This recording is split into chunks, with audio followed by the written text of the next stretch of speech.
Good morning, everybody. Good morning, good morning. Thank you for joining us in the research papers room. My name is Dubam, and I'm a second-year MBA student, and I'll get us kicked off this morning.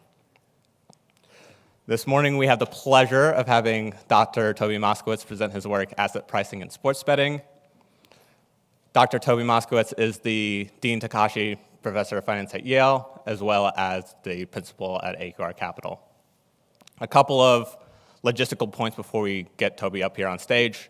We will be having some Q&A. This is a cozy enough room that we will be able to just walk around with mics if you want to ask Toby a question directly. We also will have an online live Q&A platform if you want to ask questions anonymously. You can upvote, and myself and my colleague in the back, Aisha, will be monitoring for the best comments, and I can ask for you. All right, then. Then I guess I'll go ahead and welcome up Dr. Toby Moskowitz.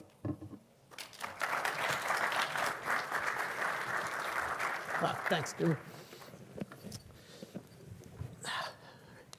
Thanks, everybody, for being here. By the way, it's been 2 years. First conference I've done live in 2 years, so this is really nice. So I'm glad everybody's here in person.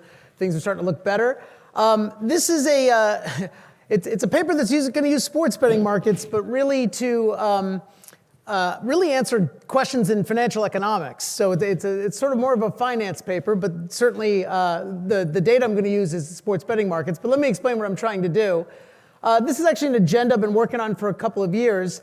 It's titled Asset Pricing and Sports Betting, which is the first paper I published on this. I'm working on another one that I'm going to spend most of the time on today. But the basic idea is, what can sports betting markets teach us about financial markets? And I'm going to try to draw parallels between these two, because there's a lot of things you can extract from sports betting markets that I think are really interesting, particularly about beliefs and preferences, something that's extremely hard to measure in economics. So as I said, sort of two papers I'm going to talk about. I'm going to summarize the first one, which just got published in the Journal of Finance, and the second one I'm working on, which is really about low-risk anomalies. I'm going to explain what all these are in just a second, how they relate to what we see in sports betting markets. But let me start with why I like this laboratory as a cool way to test some of our economic theories. First of all, it's a great, sports betting markets are great because it's an opportunity to see probability in action. So when I teach sports analytics at Yale, we do a whole section on sports betting markets to just extract probabilities and expected outcomes from betting markets, which are great aggregators of information, as long as they're efficient, that is. We'll get to that in a second. Aside from trying to make money, although most often you're going to lose money, the VIG is way too large to make any decent money in sports betting markets. Decent, I mean, millions are fine, but billions you can forget about. Provides an opportunity to also see how markets aggregate that information to make predictions. Now, there's some really strong parallels here to financial markets, right? One of them is this concept of market efficiency. How well does the market aggregate information in an efficient way? It doesn't mean the market's always right. It means it collects the information and makes the best prediction it can based on that information with, of course, a great deal of uncertainty. There's healthy arbitrage activity in these markets. So despite the fact that it's hard to make money because transactions costs are large, there is a healthy arbitrage market of people trying to make money to keep those markets efficient, and some do very well in doing so. It's a direct test, in my opinion, of really interesting behavioral theories, and that's where I'm going to focus on. And what's nice about it is it abstracts from other theories that have been out there. So if you know anything about economics, you know that back in 2013, they awarded the Nobel Prize to Gene Fama and Bob Shiller, my former colleague at Chicago and my current one at Yale, for two diametrically opposed theories about the same set of facts. One being risk-based explanations for what we see in markets, the other being behavioral kind of mispricing, basically people making cognitive errors and that affecting prices in markets. And we can't really figure out who's right, and it's probably a bit of both, to be honest. Sports betting markets kind of abstract from one of those and can focus on the other. They're really about behavioral phenomenon because, let's face it, macroeconomic risk isn't going to explain why different games are priced differently. But I'll get to that in a second. What's interesting, though, is you see some similar patterns or anomalies in sports betting markets that we see in financial markets. My role as a principal at AQR Capital, we spend most of our time thinking about anomalies in financial markets and trying to take the other side of those to make money for our clients. Well, a lot of those same anomalies exist in sports betting markets, which I think is interesting, and we can draw comparisons there and I think learn something. So let me talk about some of those anomalies or those patterns that we see in financial markets, and I'm going to draw some parallels between those and what we see in sports betting markets. First of all, there's something known as the value effect. Okay? And anyone who's been investing in the last couple of years probably knows, Warren Buffett has made this concept famous in practical terms. In academic terms, it was Eugene Fama. But it's very simple. The idea is that cheap assets outperform expensive assets. It seems like a ridiculously simple concept, right? Except remember, in an efficient market, you shouldn't be able to predict anything other than related to its risk, right? That should all be priced in there. Now, how do you define cheap? Well, in financial markets, we would use something like earnings to price or book to price or some notion of fundamental value to market value where a firm looks cheap versus expensive. There's also the momentum effect, which is stuff that's done well relative to other assets continues to do well relative to other assets. It's momentum, okay? You can think of that as it's akin to chasing past performance. Everyone says that's a bad idea, but in securities markets, it actually works. And by the way, it works across all different kinds of asset classes. Value effects, momentum effects, you see them in equities, bonds, commodities, currencies, and even private equity, okay? And so these things sort of play out and seem to be a part of markets. And actually, there's even research that goes back more than a century looking at Victorian age stocks and even the stock market in Imperial Russia. And you find the same effects more than a century ago. So this has always been a part of markets. We don't really understand why. And then there's this third one I'm going to focus on too called the low volatility effect. And this one you're going to see has some parallels too in sports betting markets. Low risk assets outperform high risk assets on a risk adjusted basis. Now, many of our theories in financial markets say it should be the opposite. You should get compensated for bearing high risk, and yet it seems to be perverse. It seems to go the other way, and you see that in bond markets, commodities markets, and options markets, and I'm gonna draw some parallels there today as well. Okay, so all of this sort of says, a simple trading strategy is buy cheap rising stuff that's safe and short the opposite, short expensive, falling and risky assets. Again, it's, and then you neutralize it for other risks in the market, and that's a pretty popular trading strategy, but we don't quite understand why it works, okay?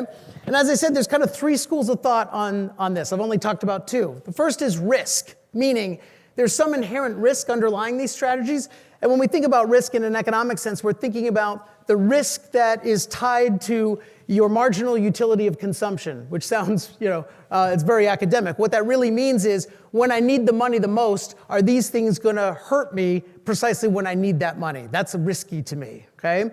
Something that's not risky is something that insures me against those states of the world. So when I need to eat, I want an asset that actually offsets my other risks, like my labor income risk. That's a safe security. So think of an insurance contract as being safe and doubling down on the risk in the company you work for as being risky. That's the idea. So risk is one explanation that although we haven't identified what the risk is, there's inherent risk in these strategies and it pays off at the worst times, okay? And the risk shows up at the worst times. Then there's behavioral mispricing. Maybe it's just the case that people kind of overvalue expensive stocks and undervalue cheap stocks, or that they overpay for high-risk assets and underpay for low-risk assets. There's a mispricing concept to this tied to cognitive psychology that people make mistakes when they're evaluating information. In other words, this is a story about markets being not perfectly efficient. And then you have to recognize the third bullet point there, which is all of this stuff could be spurious, right? We're analyzing the same set of data over the same time period. We're going to come up with patterns. That's how you become a famous academic, or that's how you impress your boss at a hedge fund. And we're just mining the hell out of this data, overfitting errors that will have no predictive content, okay? Now, without getting into that debate today, all of these effects that I'm going to talk about today have worked extremely well out of sample, both in other asset classes, other time periods, both going forward in time and backward in time. As I mentioned, the studies in Victorian age England. And so I think the data mining thing has been put to rest, at least on these anomalies, but there's many others that may not be the case. All right. So what's the research question that I'm going to look at here? I want to know, can we distinguish between these theories? Okay? Obviously, if the Nobel Prize Committee gave the award to both camps at the same time, we just concluded they're both great stories, but we really can't tell them apart. Now, why does the explanation matter? You might say, who cares? Well, you do sort of care because financial markets, you care about asset pricing's role in the economy, right? If, for instance, if prices are being distorted by investor behavior, then that's misallocating resources, okay? If it's driven by risk, then that's another source. It creates other allocation issues. And so you care about, prices being correct in the sense that they dictate where resources head, okay? So for those, if you can think of this today, when people are talking about ESG type investing, environmental, socially conscious, and governance type investing, if people care about that, they're going to direct prices are going to be reflecting that demand and direct resources towards those kinds of technologies and away from, say, polluting technologies, things of that nature. Okay, so you care that markets function well in order to do that. Now, the problem is, in order to distinguish between these theories, financial markets are a particularly challenging laboratory, all right? First of all, you have what's called the joint hypothesis problem, which is any test of whether markets are working efficiently is inherently a test of what you think the right pricing model is. And so you can never tell if markets are functioning poorly, and I had the right model all along, or if it looks like markets are functioning poorly, but I actually just have the wrong model in the back of my mind. And so that's a conundrum that's very, very difficult to resolve. The second thing is, to test a lot of these theories, you really need to get into the inside the heads of investors, okay? For instance, I need to know if people are making mistakes in pricing these, what are their beliefs, okay? Or if it's about risk preferences, what are their preferences for these different investments? And I can't see that in financial markets. I need a model to be able to extract that. I'm going to argue that I think betting markets, sports betting markets, offer us a glimpse at being able to extract that. And one of the things I'm going to look at is being able to extract, or at least distinguish between beliefs versus preferences on some of these things. Okay, so let me start with just why I like this market to sort of help distinguish some of these theories. As I said, there's kind of two main camps for thinking about these patterns in financial markets. Risk-based stories, which are tied to macroeconomic risk, investment risk, consumption risk, there's all different flavors of this.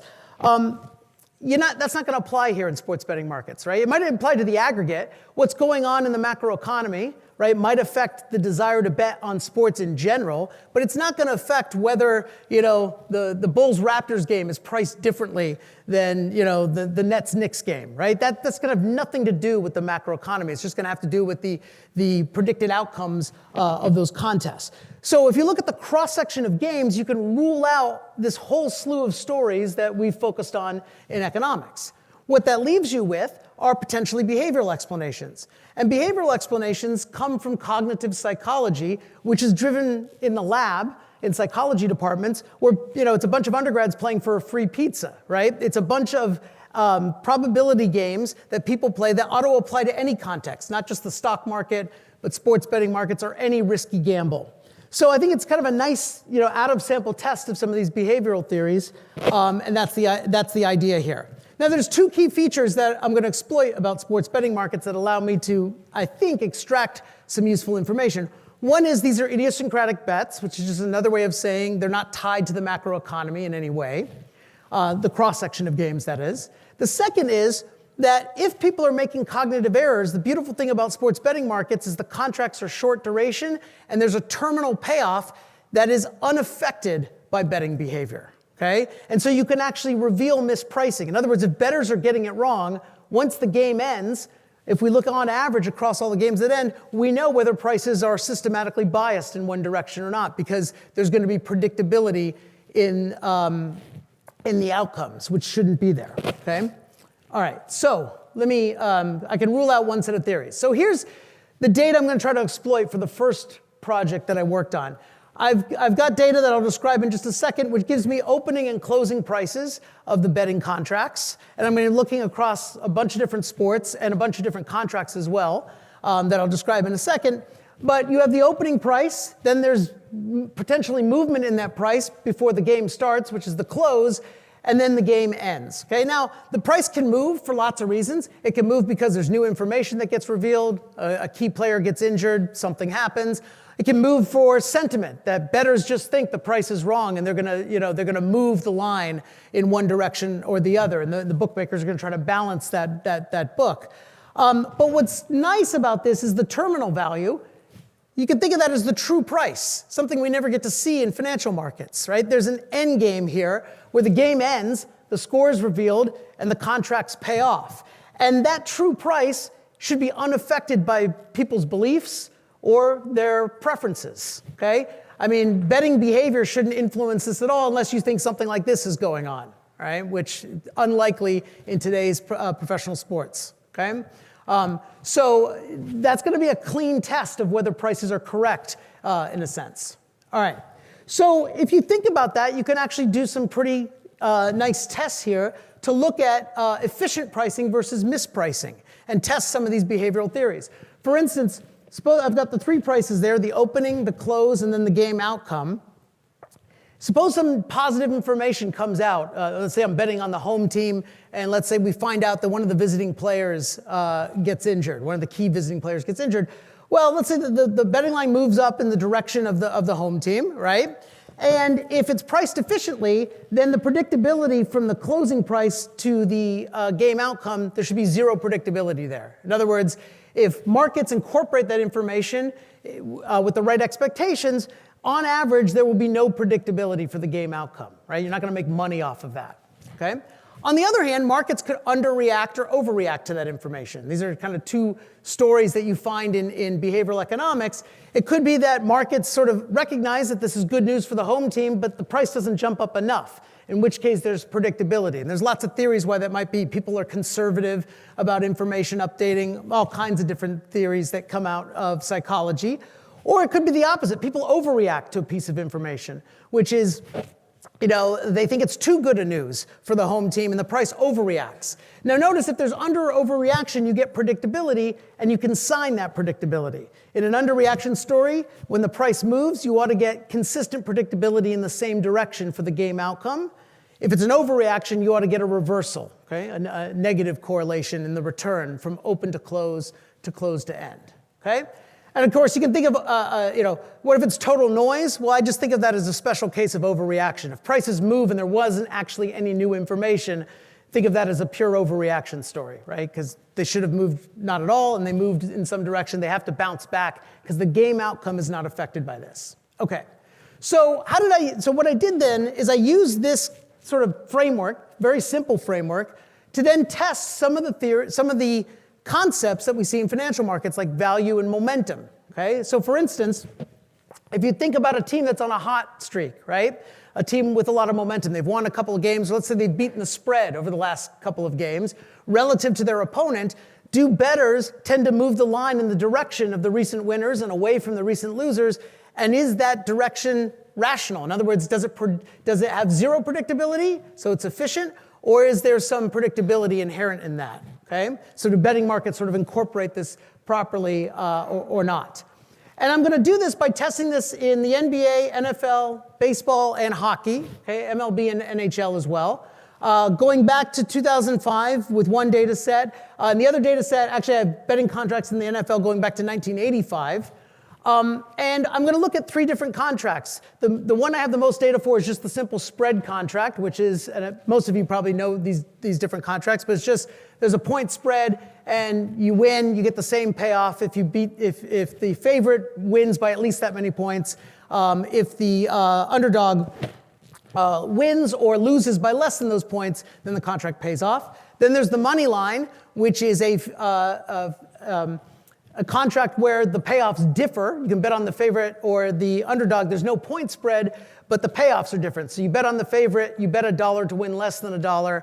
You bet on the underdog, you bet $1, and you end up winning more than $1 if the underdog wins. So in one case, the payoffs and probabilities adjust. That's the money line. In the other case, the spread basically equalizes all that. And then I have the over-under contract, which is just betting on the total number of points scored by both teams. Okay, so it doesn't matter who wins, just what the point total is. All right. The lines, if you're curious, they come from Vegas and the top online bookmakers. I'm going to look at the lines where there's no variation across those, at least for the closing line, which is typically the case. There's a lot of movement before that, but typically things converge. Arbitrage tries to keep those in line. And then I'm going to try to test the following.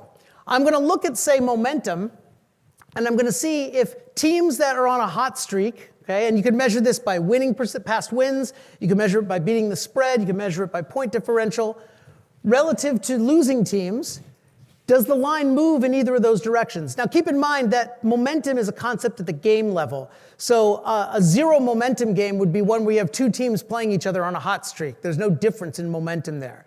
So the most extreme momentum games are ones where you have a team on a hot streak playing against a team that's on a losing streak, right? That's where you get the biggest spread in momentum, all right? And then I'm going to do the same thing with value effects. Value is this concept of what looks cheap versus expensive. Sports betting markets, you have to think about this a little more. It's a little harder to draw analogies to financial markets, but I'm going to use things like the power ranking of the team based on analytics relative to the contract price, kind of like a book price to market price of the contract, and the difference between those for the teams.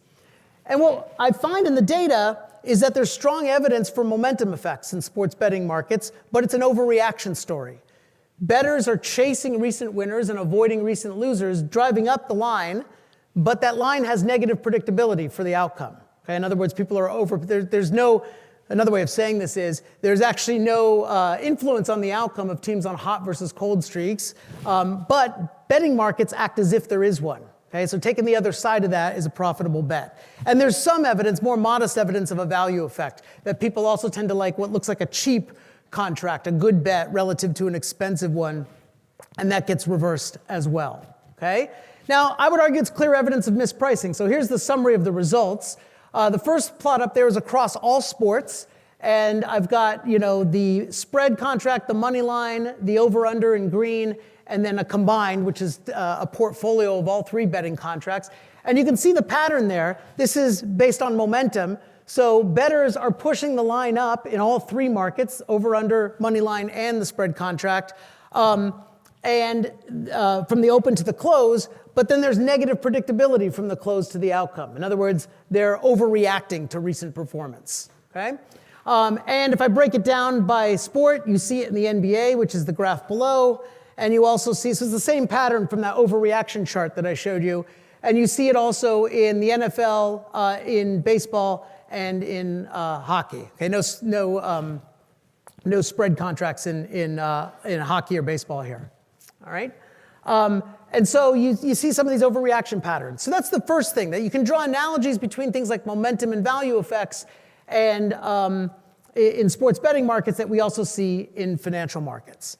Now, where I think it can get even more interesting is if you compare contracts on the same game and look at the role of risk versus or preferences versus beliefs. Okay, so in a second paper, kind of related to the same theme, I'm looking at whether I can extract beliefs versus preferences from these betting contracts. This is a really challenging thing to do, but a really important thing to do. Most of our theories of economics and why people choose the things that they do relies on this. You think about insurance choice, portfolio choice, even medical care choice. It comes down to preferences versus beliefs can have a profound effect on what the optimal policies are for individuals. So very difficult to disentangle. What I'm going to do, though, is I'm going to look specifically at this low-risk anomaly in financial markets. And remember, that anomaly is low-risk assets do better on average than high-risk assets adjusted for the risk. Okay? And that seems the opposite flavor of our classical theories in finance, that high risk should give you better performance on average rather than low risk. It should compensate you. You get the opposite in the data. Now this has a very similar analogy in sports betting, right? You've heard of the favorite long shot bias. There's this known bias in sports betting, although there's some debate about it, by the way, which is that long shots have much lower returns than favorites. Okay? In other words, that betting markets seem to show the same thing. The high-risk asset, the long shot, actually tends to give you bad returns, not good returns. And the low-risk asset, the safer one, the favorite, betting on the favorite, seems to give you higher returns. Very similar to the low-risk anomalies we see in financial markets. Okay? So a low probability with a high payoff seems to be preferred by bettors. It drives the price is high, relative to a high probability with a low payoff. And that's what gives you low returns on the underdog and high returns on the favorite. Now, the leading explanations for this favorite long shot bias are that it's either about preferences, okay, meaning that people just like lottery bets. They like the risk. It's not that they dislike risk. They want the risk. They want that tail event. They want to be able to make a lot of money on a single bet. That's why people participate in lotteries and other things. That's the theory. The other aspect of this, which is hotly debated in this literature, is that it's about beliefs, that people misunderstand how unlikely it is that the underdog wins. They underestimate the probability that the favorite's going to win, and so their expectations are wrong. That's erroneous beliefs. Now, it's really hard to disentangle this. Most of the favorite long shot bias evidence, by the way, is in horse racetrack betting. And then there's some debate you see in other sports like baseball and hockey. You don't see much of a favorite long shot bias. And so this has always been a bit of a puzzle in the literature. People have said maybe it's just not a very robust phenomenon. Okay? But I think I'm going to have something to say about why you see those different outcomes in different sports and for different contracts. Now I'm going to argue that we can exploit something in betting markets that allows us to tell us whether beliefs or preferences are driving this favorite long shot bias or this low risk anomaly. I'm actually going to refer to it as a low risk anomaly instead. And what I'm going to do is I'm going to exploit the difference between the spread contract and the money line contract. Okay? Now just to give you a sense of the difference between these two contracts, for those of you that don't know, it really is going to provide a unique test in this area. They're both bets on the same outcome, who wins the game, okay? In the spread contract, you have to win by a certain number of points, but those points are set so that roughly the bet pays off about 50-50 on either the favorite or the underdog. The points adjust to make it roughly a 50-50 bet, and you can empirically verify that, actually. For moneyline contracts, instead of setting the probabilities equal, they're going to let the probabilities remain what they are. The favorite is a much higher, more likely to win, but you win less money if you bet on the favorite, and you win a lot more if you bet on the underdog. So the underdog is kind of an implicitly levered bet, and the favorite is a delevered bet. Okay? Now, because they're a bet on the same contest with the same outcome, looking at the difference between these two is going to control for anything else that you think might matter. Home team bias, big market bias, anything associated with the team, the matchup, or anything else, it's got to difference out between those two contracts because it's the same game at the same time on the same outcome. All right? And so what I'm going to do is just compare the pricing of these two contracts on the same game, where one is expanding the risk profile of the payoffs, the other is shrinking it to just the identical risk across contracts. Okay? So just to give you a little numerical example here, suppose you have a game where the favorite is a 10.5 point favorite, okay, which is a big favorite, all right? You can see what this might look like. So 10.5 point favorite, I haven't even told you what sport, but pick whatever sport you want. The probability that the favorite wins is essentially 86%, okay, very high probability.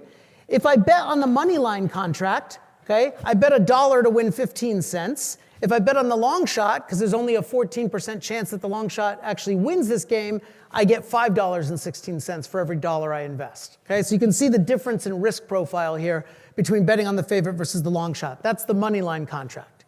But for the spread contract, the 10.5 point spread makes it so that the payoff is identical, whether I bet on the favorite or the long shot, and therefore the risk is identical at 50%. So what you have here is the money line gives you an extreme bet. You can either bet on something much more risky or very low risk, and the spread gives you identical risk, essentially a 50-50 proposition. Okay? And I'm going to look at how these things are priced. Okay. So the sports I'm going to use here are same data, but I'm going to be looking at NBA and NFL, as well as college basketball and NCAA football as well, so college basketball and football. Now, I've also looked at baseball and hockey. And baseball and hockey, of course, the problem is I have money line, but I don't have a spread contract, so I can't really compare those two. But it's also going to be the case that in baseball and hockey, one of the things that's going to be hard to make this test work is there's not enough spread and risk. But I'll come back to that in just a second. It's one of the reasons I think people haven't found a favorite long shot bias in those sports. But there's plenty of spread, plenty of differences, particularly in college sports, in extreme favorites and extreme underdogs. So you can actually really identify whether there's a preference for risk or beliefs here. Okay? So let me start first with before I get to preferences and beliefs, let me just convince you that risk matters, okay? That the market is pricing the second moment of these contracts in a big way, okay? Not just about expectations, but the risk matters. So I'm going to sort all the contracts in these sports into deciles, going from the biggest underdogs to the biggest favorites. So decile 1 are the 10%. It's betting on the 10% biggest underdogs in all these sports throughout history. And the top 10% are the biggest favorites, okay? And I'm plotting here the money line. This is the standard deviation of returns for betting on the biggest underdogs all the way up to the biggest favorites, using the money line and then using the spread, okay? Now notice if I use the money line, that's the way the contract is designed, betting on the underdog means taking on more risk, and you see that, it's monotonic, okay? And by the way, the standard deviation I calculated here is using actual realized returns if you had bet, but if you just use the ex-ante standard deviation of returns based on the contract prices, it's identical, okay? In other words, markets get this right. So you can see here that the risk decreases monotonically as I go from betting on the underdogs to the favorites. But look at the spread contract. Betting on the underdog versus the favorite, the spread contract nails it, right? There's just zero risk variation across these. Whether I'm betting on the underdog or the favorite doesn't matter because the points adjust and take care of that risk so that it's essentially an equal risk contract, okay? All right. You can see this even a bit more. Standard deviation may not even be the risk that people really care about. What they really like, I think, are tail events. If I look at skewness, you see it even more dramatically. The skewness of the moneyline contract, huge for underdogs and very negative for favorites. And you can see how dramatically, it's monotonic, but look how dramatic the extremes are, right? The 10% biggest underdogs offer you a tremendous amount of positive skewness, okay? And the favorites, a tremendous amount of negative skewness. Whereas the spread contract essentially has zero skewness, okay? Has zero skewness by design, and empirically, it has zero skewness as well when you look at the actual data, all right? So now let's take a look at what the returns are, all right? And if you take a look at betting on the 10% underdogs, on average, how well do? You do terrible, okay? In other words, one interpretation of this is the prices for betting on the underdogs and the money line are way too high, okay? You do way worse than you'd expect relative to any other type of bet. The favorite, on the other hand, doesn't do that badly. Keep in mind there's a VIG here, right? A 10% VIG that's hard to overcome. So all the returns are negative on average, but they're far less negative betting on the favorite than they are betting on the underdogs, especially the extreme underdogs.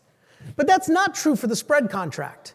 The spread contract, betting on the underdog versus the favorite, there's no statistical difference between those orange bars, okay?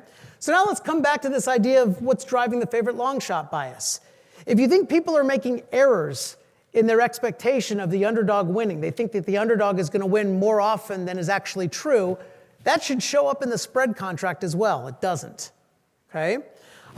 So my interpretation of this is there's a strong preference here for skewness. People like the idea of a big positive skew, right? A small probability of a big payoff, and they're willing to overpay for that, okay? You don't get that from the spread contract. But if it was about beliefs, if it was simply about, look, people overestimate the probability that underdogs win, you ought to see that in the spread contract, and you don't. Now, coming back to the literature, this is why I think some people find a favorite long shot bias in certain sports and some don't. If you look at baseball and hockey, for instance, the spread in outcomes, at least the amount of risk that you can bet on, is pretty muted. Okay? You wouldn't expect, according to the theory I'm espousing, if people have a preference for extreme skewness, you're not going to find it in those contracts as easily as you would in, say, college basketball or college football. But I haven't shown you this broken down, but this pricing effect is even bigger in the college sports because you just get a bigger spread in risk exposure that you can get, which makes sense, okay? And you can see here I can easily reject the returns of the same across the moneyline contracts and easily fail to reject that they're any different for the spread returns. Okay, so my interpretation is that markets are predicting the game outcomes very well. Markets are efficient in terms of expectations, okay? In fact, the spread contract seems to be priced extremely well. The difference is that bettors are putting a premium on high volatility assets, okay? Very similar to what we see in financial markets as well. So one way to think about the favorite long shot bias is it's only going to be there when contracts have extreme differences in skewness, right? It suggests a systematic preference for lottery-like payoffs, something that we see in lots of other markets, as I mentioned. But the favorite long shot bias is non-existent when you don't have any difference in risk or skewness, which suggests that beliefs aren't really what's going on here. It's not that investors are getting it wrong. It's just that they have a preference for these low probability, high risk payouts. Okay? Now, are there other alternative explanations? That's the interpretation I'm giving the data. But you always have to consider alternatives. Okay, what's one alternative? Well, maybe these markets are just totally segmented, right? This is a little bit of a cop-out, but you could certainly argue this. Maybe the people that are betting in the money line are just fundamentally different than the people that are betting in the spread contract. I don't believe that's the case. Having talked to professional bettors, I think there's a healthy arbitrage market that works between these. But we can actually test this some ways too.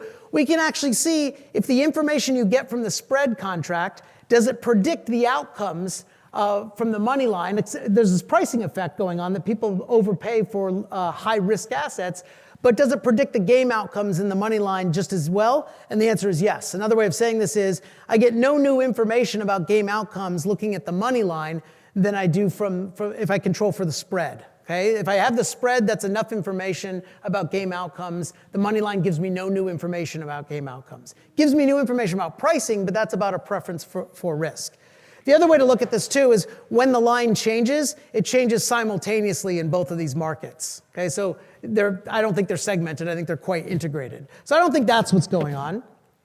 A second thing that you could argue is that, and this is a little more subtle, maybe investors get the expectations right for the game outcomes, but maybe they misunderstand the distribution of point spreads, right? In other words, maybe we're pretty good as bettors in aggregate of getting the mean right, but we're not so good at getting the higher moments right, okay? And the money line, which is based off of those higher moments, its payoffs are, maybe it's just harder to price for most bettors, okay? This doesn't seem to be what's going on either. First of all, I can tell you that the point distribution across games is remarkably stable. Okay, so if you look in the NBA, the distribution of points across games is very, very stable. Okay, it's not like certain matchups have a much different point distribution than others. The mean shifts, right, but the distribution looks pretty much the same. So they're relatively constant across games. Another way of saying this is the standard deviation of any matchup in the NBA, the standard deviation of the point distribution of any matchup in the NBA looks pretty much the same across games. Okay, same with the skewness, same with the other higher moments as well. As I mentioned, the spread spans nearly all the variation in win probabilities captured by the money line. And the other thing that you can do too is if you think people are messing up the distribution of points and not the expected outcome, look at the other contract, the over-under. Right? That's a bet on total points, which is about the distribution, about the total points payoff, which is a different expectation than who wins and who loses and by how much. And what you find is those contracts are priced just about perfectly as well. So you'd have to argue that people sort of understand the total points, they understand who's going to win and by how much, but yet they're sort of screwing up these higher moments, even though those higher moments are roughly constant across all these games. It's possible, it just seems unlikely to me. So I'd say that one's unlikely. And then the final one, which is the most difficult one to test, is not erroneous beliefs, but heterogeneous beliefs. Okay, and you might say, well, what's the difference? This sounds like, econo speak, where we're splitting hairs about different theories. Erroneous beliefs means that, we in aggregate kind of get this wrong. We think the underdog is more likely to win than they are, okay? Heterogeneous beliefs means that there's a bunch of us with different opinions, okay? Some of you think the underdog's a lot more likely to win. Some of us think they're a lot less likely to win. And given those heterogeneous beliefs, we're going to naturally sort ourselves into different bets. Okay? So for instance, if Sandy thinks that the underdog is more likely to win than I do, he's going to be much more willing to bet on that extreme money line bet on the underdog. And if I'm more pessimistic about the underdog's chances, I might either take a spread bet or I might even bet on the favorite, right? And so we'll naturally sort into these. And what you might find is that, all that's going on here is people with extreme beliefs are sorting into these extreme contracts, and they're getting priced by those investors rather than the ones that have the median beliefs. Okay? The only problem with that is We actually have betting volume on these contracts as well, and we took a look at where the bulk of the bets occur. So if you think it's extreme beliefs, what would you expect? Well, the people that think that an underdog that has a 10% chance of winning, people who think that they're actually going to win that game ought to be a small portion of the population, right? It can't be an extreme belief if everybody has the belief, right? So if you think about the extremity of these beliefs, but what you find in the data is that betting activity goes in the opposite direction of that. Nearly 44% of bets are on the extreme underdogs. And so that would be sort of a weird thing to think that that significant fraction of the betting population thought that the underdogs were more likely to win. It's hard to rationalize that with a heterogeneous beliefs model. That may be a bit subtle, but let me get back to, so I can't rule it out completely, but it seems less of a convincing story than just a preference for risk. Now, if I take this idea of a preference for risk and I come back to my original thesis, which is, how does this tell us anything about financial markets? Okay? What I can do is do a quantitative comparison. And I'm going to do this in two ways. I'm going to look at the magnitude of this skewness bias, I'll call it, or this preference for risk in betting markets, and see if it can explain some of the things we see in financial markets. I'm going to start by looking at options contracts, and then I can just calibrate a model as well and see how well it explains the data. So let me just first show you this plot here. The orange bar is what you see for the money line contracts, and I've sorted them into bins. The one on the far left is just for underdogs that have, less than a 10% chance of winning the game according to betting markets. And on the far right, it's the ones with a 80 to 90% chance of winning the game. Actually, I think we used 80. I think it was less than 15 and then 85 to 100. We should label that better. And then I've done the same thing for equity index options. This is like, options on the S&P 500, where you can look at deep in the money and deep out of the money option contracts. And the idea here is you can look at contracts where the strike price says that, there's a 10% chance that you're going to, that this option is going to pay off in either direction, whether you're whether you're long a call option, so or long the put option, the ability to sell the index. And so what I'm trying to do here is compare apples to apples, which is these are contracts in financial markets that also implicitly, from their prices in financial markets, have a 10% chance of paying off versus a 90% chance of paying off. And I'm going to look at index options in the dark blue, as well as individual equity options in the light blue. These would be options on Apple, Microsoft, individual companies. Okay? And what do you notice here? Well, if you look at the returns, they're pretty similar. In other words, in financial markets too, underdogs or deep out of the money options have very low returns. Okay? That markets are pricing these things, one interpretation, is too high based on standard preferences, or another way to think about it is there's this premium for exposing yourself as an investor to extreme volatility, to extreme positive skewness. You want the small probability of a big payoff. And as you move from the least likely to pay off to the most likely to pay off, the returns get better and better. Okay, so another way to look at this is a famous calculation that's done in financial markets is what's called the implied volatility of options contracts. And the idea here is you take a model that prices options. Some of you may have heard of this, the Black-Scholes model. And you back out what the volatility would have to be to set the prices equal across all these contracts, and then look at that implied volatility. Okay, so another way of, if the prices are off, you could make the prices the same and say, well, what volatility would justify the prices all being the same if I equalized that volatility? Well, we can do the same thing with the money line contract. We could actually assume a very simple, normal distribution. It's probably not totally correct, but it's probably not that far off either. We could back out what the implied volatility or standard deviation of the point outcome would have to be to equalize the prices of the underdog contracts in the money line versus the favorites. Okay? In other words, instead of taking the prices as given, let's use a different volatility for those games to back out what would justify those prices, assuming there were no preference for risk. That's the idea. Okay? And this is what you get. And it looks remarkably similar to what you get in options markets. There's this famous option volatility smile that many people have traded for decades in the options markets. And what it says is deep out of the money options have an implied volatility that's an order of magnitude higher than what you get for options that are priced kind of in the middle, at the median outcome. Well, you see the same thing in sports betting contracts. If you back out the implied volatility, you see this volatility smile, and the magnitude is almost the same as what you get in options markets if you're doing it sort of if you scale everything to the same volatility. And that's true in every sport here, NBA, NFL, as well as college football and basketball. So I think that was sort of surprising to us and kind of interesting. Okay, and if you want to see the numbers here, this is what the implied volatility premium is for the 10% winning probability and 90% winning probability betting contracts. And there's what it is for equity options, for call and put options in financial markets. Not exactly the same. You can see that the 10%, the biggest underdogs are, the implied volatility is not quite as extreme as it is in financial markets, but the numbers are certainly in the same ballpark, which is, I think, kind of interesting.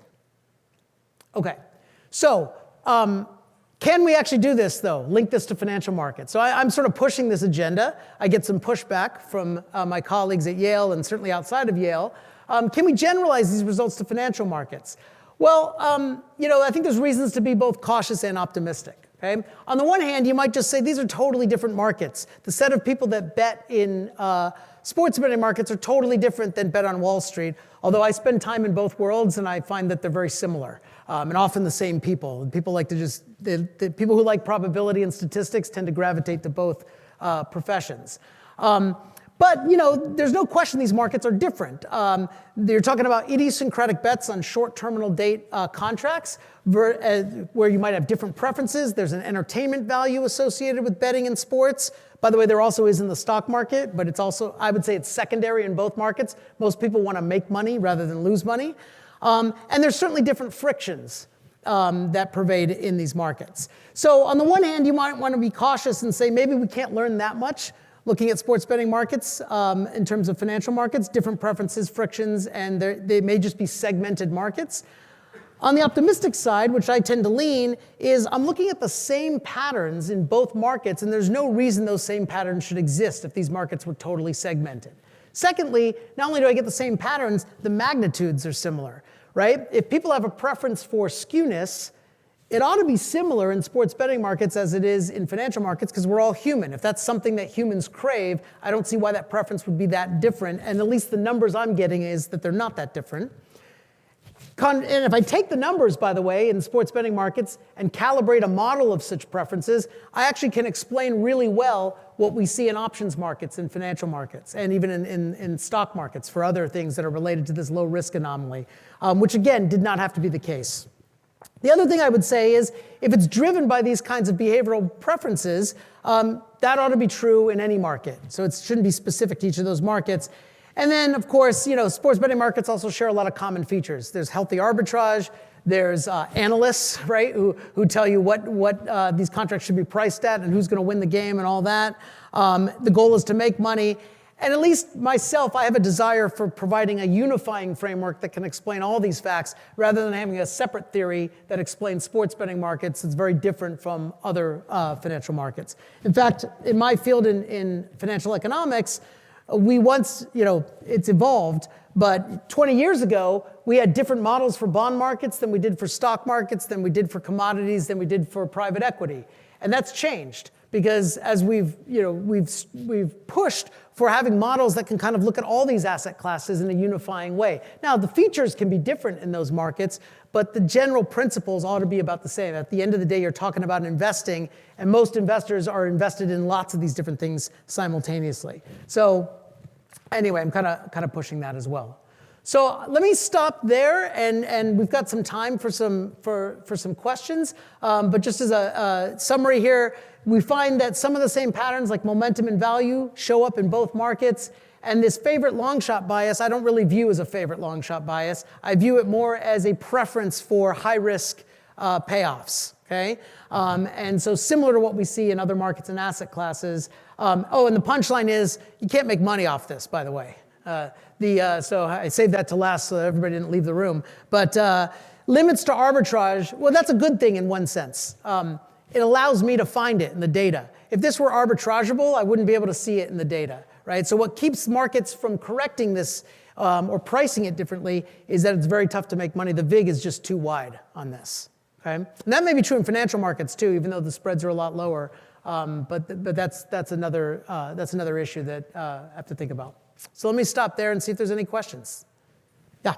Your calculation of the end price after the game display is entirely results-based, or do you factor in like the flow of the game and the win probabilities throughout the game instead of just the final score? No, I don't even have the data. So the question was, do I have? I'm just looking at the final score for the end price. I don't have within game probabilities. That would be a cool study, though, is to actually see how this evolves during the game as well. There's been some work on that, not necessarily in this direction, but that would be interesting to look at. Yeah, I don't actually have that data. Good question. Other questions? Yeah. For the momentum effect, what if the line moves in favor of a team that's on a losing streak? Does that make a difference? And the other question I had is, if you systematically just bet on favorites to win but not cover, is that better risk-return profile? That's two good questions. So I didn't actually dissect. So what I showed is just on average, the line moves in the direction of momentum. But you're right, there are going to be some games where the line moves opposite momentum. That's not the average. That will happen. The problem there, though, is then you have to really track down why it moved, right? If it's for information reasons, right? The quarterback gets hurt, then it's not about momentum. So the hard part, I think, embedded in your question is, are there games where people are betting against momentum and nothing else? And that I don't know. You'd have to try to control for that. But on average, that does not seem to be the case. And then your second question, I haven't analyzed that. I'm not looking at what the optimal return strategy is. I just wanted a clean comparison of favorite versus underdogs. There are certainly better betting strategies than what I've shown you up here. I mean, I told you can't make money off this. And so one could look at that. But if I did, I would want to look at it in the context of what's it doing to the risk profile, and is it consistent with what people are pricing in terms of that risk profile? Okay, that's the thesis I'm interested in. Other questions?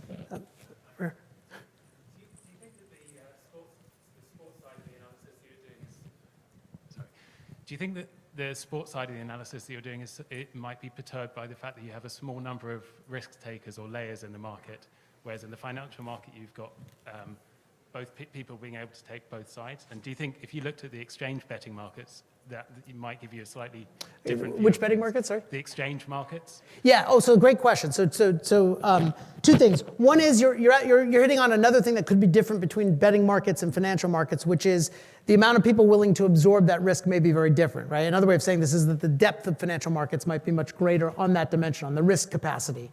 I think that's probably right. I would say that it's probably less right when you're talking about individual stock options, which show the same sorts of effects, but still probably generally right. On your second question for the exchange, yes, I actually replicated everything here and using Betfair, and you get the same results, which is really interesting. So it's not about the bookmakers per se. If you look at an exchange prices, you get the same effects: strong momentum and very big, low risk effect. In particular. So yes, that's a very good point though, because how the markets operate, it's really about betting behavior as opposed to who's laying off the risk. Yeah, it's a very good question. Yes. So in my own personal research, I've been exploring similar comparisons between equity markets and sports betting, more specifically the relationship between credit and debit spreads and say like margin betting, like a specific point differential, like a favorite from like 6 to 10, say in the NBA. Mm-hmm. With something like that being far more risky, how do you think your research would extend to the implied volatility of the expected returns there? Because that would be, I guess, extending the extremities of like the money line versus the spread. This would be even more specifically and more fine-tuned. Yeah, I think that's an interesting idea, which is to look for other strategies that can extend the risk profile and see how they're priced. I mean, another way to do this is look at parlays, right? Which we know are levered bets, right? And they're, people call them sucker bets because the odds are bad for you, but people care about this preference for skewness. It'd be interesting to look at those other bets and see if you get the same magnitudes if you extended that curve out, right? So I think that's interesting. Yeah, send me your paper when you write it up. I'd love to see it. Other questions? Yeah. I'm rewarding people that sit up front, by the way, only because I can't see with it's an old professor trick. Go ahead. Glad I sat up front today. So I'm curious, so one comment, I will say as a sports bettor, another irrationality in the sports market that you might not get in the financial market is I do something called the emotional hedge, where my team, I always bet against my team, which makes absolutely no sense, but I feel like I Makes get- perfect sense. From a Right. financial economist Right, perspective, you're hedging your utility. Right. It makes And I don't- perfect sense. Right, yeah. And so that way, if my team loses, which they typically do, I make the money. So I don't know Yeah. if you would get that same thing in the financial markets, which is why the magnitude argument's a little surprising. You do get that in the financial markets, actually. The best advice I can give people is don't invest in your own company's stock, right? Right. That's it's not even emotional, it's just smart, right? So I think you do see that. We have classic hedging theories for that.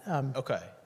But my question was, did you see a difference with risk tolerance in regards to the leverage of the game? For example, week 1 of the NFL season versus the Super Bowl. I'm curious if that sort of plays into more or less risk tolerance with the bettors. So I hadn't thought about it in terms of risk tolerance, which is a really interesting point. So I have not looked at that. We did look at it for momentum.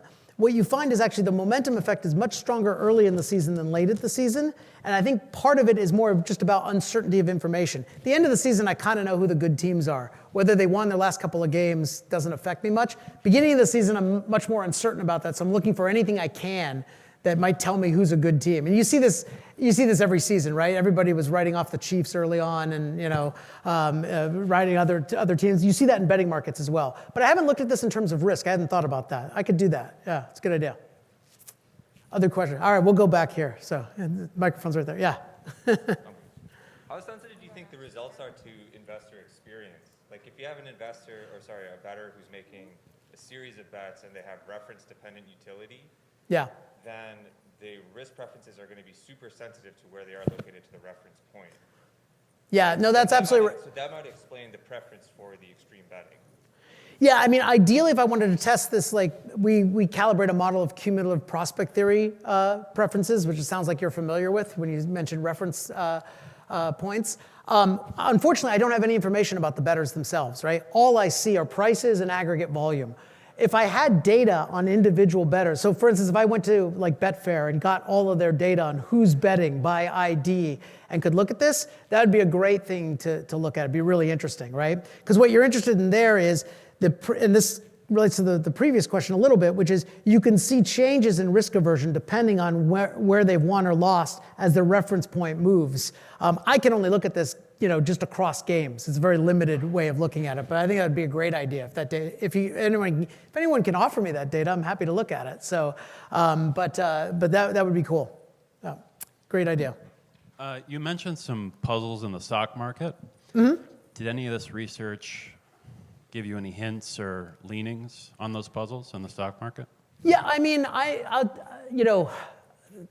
always think of research. I approach things as I actually do classical statistics, but I do approach life as a Bayesian, which is to say that my my update on what's driving these low risk anomalies is that there is a role here for risk preferences. So prior to doing this research, I was probably agnostic as to whether it was beliefs or risk preferences. In fact, one of the leading stories in financial markets is what is leverage aversion, constraints on leverage. That finance theory says you find your optimal portfolio and then you use leverage freely and costlessly to lever up the risk in any way you want. In reality, that doesn't work because leverage costs something and there's all kinds of constraints on it. But I actually think there's just a real preference for lotteries. So my belief in the financial markets anomalies being partly driven by this preference for skewness or lottery-like payoffs has gone up. Now, I think the second, taking that one step further, can I gain any insights looking at the sports betting markets that inform me about that in financial markets? One thing we did, it wasn't related to the low risk anomaly, we're still working on that, but on momentum, is this, I mentioned that early in the season, momentum is a stronger effect than later in the season, because when uncertainty is greater, people kind of anchor to something simple like past performance. You could look at that in the stock market as well. You could look at firms that just recently announced earnings, where you get a very sharp and informative signal about their value versus firms announce earnings every quarter, but in different cycles. So you can compare two firms that are otherwise identical, one that announced an earnings last week and one that hasn't announced one for 11 weeks. And what you find is the momentum effect is stronger among the latter firm, the firm where there's more distance between the most recent information and the others. So, I think that's an interesting avenue to go, is to take some insights from the story we're telling in sports betting markets and see if we can apply it in some analogous way to financial markets to improve what we know there. So that's a long-winded answer, but yeah. So thanks. We have time for more? One more? Yeah, so one interesting problem that we try and solve in Europe, and I guess you'd have the same problem here, is motivation. As you get into late season, you might have teams that have significantly more to play for in terms of what that win can achieve for them. And on the flip side, you have other tournaments the teams might be involved with that are more important than the one they're playing today. I wonder if you considered that, and if there's any equivalency in the financial market for that. So what I would say is that's really about information on, so I think betting markets get this right, which is if there's a team that doesn't have a lot to play for, you see the spread adjust. You see the line adjust, even though you might say, the Chiefs should kill the Jaguars this week, but they've already clinched, their position in the playoffs. They're probably not going to put in their starters, or at least not put them in for very long. Betting markets understand this. So I think they get that part right. So I don't think that's affecting any analysis here, although one could do a systematic study of that, for instance. In financial markets, I don't know that there's anything equivalent to that. I mean, I've yet to meet a firm, a hedge fund, or anything else that doesn't want to make money all the time, every time. I'm not sure that's the case, but one could imagine, there's been some work in the literature on mutual funds, for instance, where, if you've had a good first half of the year, you take off risk the second half of the year. You want to preserve the good year because you're evaluated on an annual basis. I think a lot of CIOs tend to do this a little bit as well. Or conversely, if you have a disastrous first half of the year, you'll take maybe some uncharacteristic risks in the second half because you're going to lose your job if you don't. There's a little bit of evidence of that. So, but in terms of like markets understanding this, they seem to understand it pretty well. Yeah. All right, I know we're out of time, so thank you, everybody. So.